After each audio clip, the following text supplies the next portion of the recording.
ഈ ബീജിയം കേട്ടപ്പോൾ തന്നെ നിങ്ങൾക്ക് മനസ്സിലായിട്ടുണ്ടാവും ഞാൻ എങ്ങോട്ടാ പോകുന്നതെന്ന്. കാഞ്ഞങ്ങാട് നിന്ന് വെറും 200 കിലോമീറ്റർ മാത്രം ദൂരമുള്ള മൂകാംബികയിലേക്കാണ് എന്റെ യാത്ര.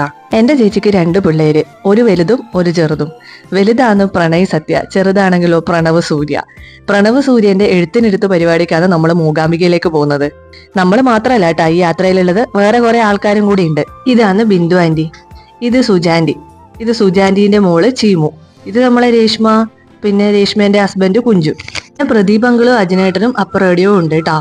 നടവരെ എത്തണമെങ്കിൽ വലിയ ക്യൂ കഴിയണം. അപ്പൊ ക്യൂവില് നിൽക്കുമ്പോ മേച്ച എന്നോട് ചോദിച്ച് ഇത് കേട്ടിട്ട് ഞാൻ പറഞ്ഞ് നല്ല പാങ്ങുണ്ടേ.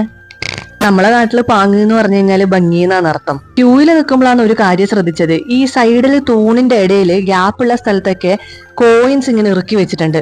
ഇതെന്തിനിപ്പ ഇങ്ങനെ ചെയ്യുന്നത് എനിക്കറിയില്ല കേട്ടാ. നിങ്ങൾക്ക് അറിയെങ്കിൽ ഒന്ന് കമന്റ് ചെയ്യണേ. അങ്ങനെ എഴുത്തിനെടുത്ത് പരിപാടിയൊക്കെ കഴിഞ്ഞു. ഞാൻ തിരിച്ച് കാഞ്ഞങ്ങാടേക്കുള്ള കാച്ചക്കൂട എക്സ്പ്രസ് പിടിച്ചു. അപ്പോഴാണ് ഞാനൊരു കാര്യം ആലോചിച്ചത്, ദൈവമേ ഞാൻ പ്രസാദം വാങ്ങിച്ചില്ലല്ലോ എന്ന്. ഇനി അമ്മേനോട് എന്തു പറയും?